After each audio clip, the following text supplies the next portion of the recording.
बुलंदशहर वक्फ bill को लेकर पूर्व केंद्रीय मंत्री गुलाम नबी आजाद का बयान। गुलाम नबी आजाद ने कहा कि बिल तो पास हो गया, अब यह मजबूती के साथ लागू होना चाहिए। जमीनों को बचाने के लिए यह बहुत जरूरी था। वक्फ संपत्तियां हड़पी जा रही थी। सड़कों पर नमाज पढ़ने के सवाल पर उन्होंने कहा कि आबादी बढ़ रही है, लेकिन इसका मतलब यह नहीं कि सड़कों पर नमाज पढ़ी जाए। सभी की सहूलियतों का ध्यान रखना चाहिए है। सड़कों और रास्तों की बजाय नमाज पढ़ने के लिए अनुमति लेकर किसी पार्क या कोई ग्राउंड चिन्हित कर लें। नमाज आधे घंटे में समाप्त हो जाती है। प्रदीप पंडित, बुलंदशहर। ज़मीनों को बचाने की बहुत ज़रूरत है और जिस मकसद के लिए वो ज़मीनें वक्फ हुई थी उस काम के लिए इस्तेमाल होनी चाहिए, हड़प नहीं करनी चाहिए। बहुत हड़प भी हुई है नाजायज़ तरीके से।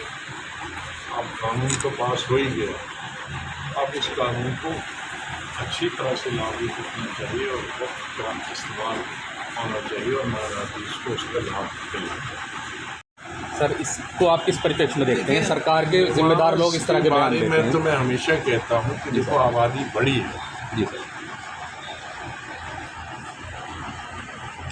ज़्यादा नमाज का टाइम हमारे जुमा के दिन और ईद के दिन पड़ता है। उसके लिए कोई पार्क ढूंढने पड़ेंगे। वो आधे घंटे का तो मसला है, कोई पूरा नहीं। आधे घंटे की जुमा नमाज होती है, आधे घंटे पे ईद होता है।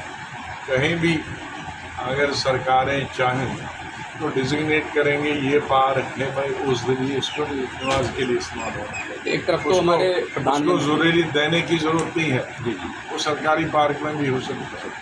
एक तरफ प्रधानमंत्री जी ये कहते हैं कि सबका साथ सबका विश्वास, सौगातें मोदी के नाम से कुछ किट बांटी जा रही है। तो सर, नहीं, कुछ जिम्मेदार ऐसी बातें करते हैं।